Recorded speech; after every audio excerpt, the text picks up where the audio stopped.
Hey there, online students. This is Dr. Buer coming to you again from my home office, also known as my kitchen. Just wanted to give you a heads up on various things that were happening in my life and in the class, again in this second video of the week.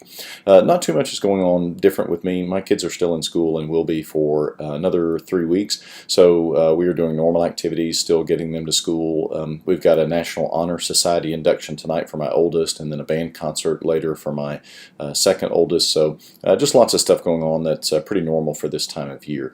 I did want to let you know that I'm going to be headed to Albuquerque this weekend. I'm going to be speaking at a church retreat for Grace Bible Church of Albuquerque. It's a former student of mine that's on staff there that invited me to come do this retreat. So I'm excited about it. It'll be the first time I've done something of this nature. The theme is going to be the gospel in Galatians.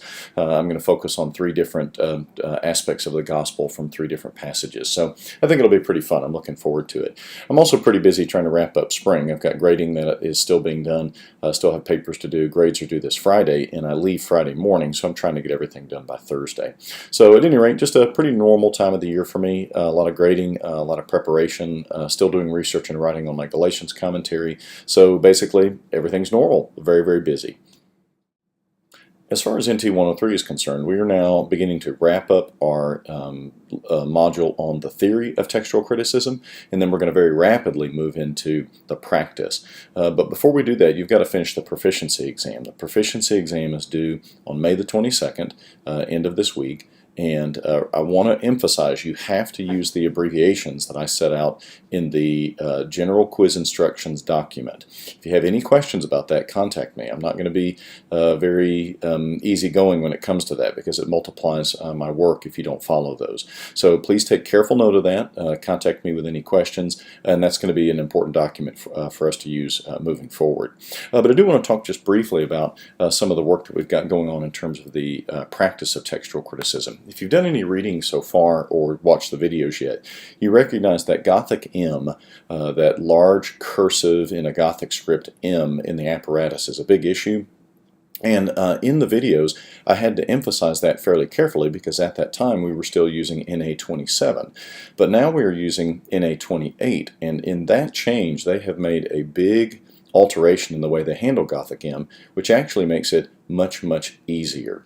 It used to be that Gothic M stood for 2 big, rather amorphous groups of manuscripts, and we instructed students on how to break them apart and list the manuscripts differently on a evidence chart.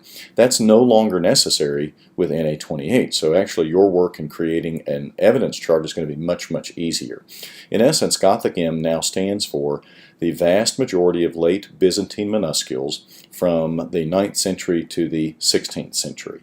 And you can just write that on your chart for Gothic M whenever it occurs. That should become clear as you watch the videos and as you read through the material, but don't hesitate to contact me with questions. But long and short, that process I described of trying to break apart Gothic M only applies to NA27, not to NA28. So that's why we now require NA28, and it should be a lot easier process for you. I hope that by now you realize that we're in full swing, and even though it's summertime, we're going to be treating this course just like any other course. We're going to be working hard and learning a lot as we go along the way. I want to encourage you to contact me as you've got questions. Remember, I'm doing the grading for this class, so if you have any questions, you can come directly to me.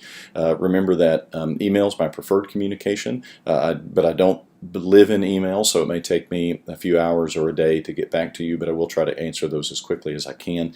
I do want to interact with you as needed, so don't hesitate to get in touch. I do hope you have a great Memorial Day weekend, that you enjoy the time off with family and friends, and certainly celebrating the freedom that we've got. And we want to remember those who have given their lives for our country and for our freedom, so we certainly want to thank them and to remember them. I encourage you to do something maybe special for a veteran in your life if you have that opportunity.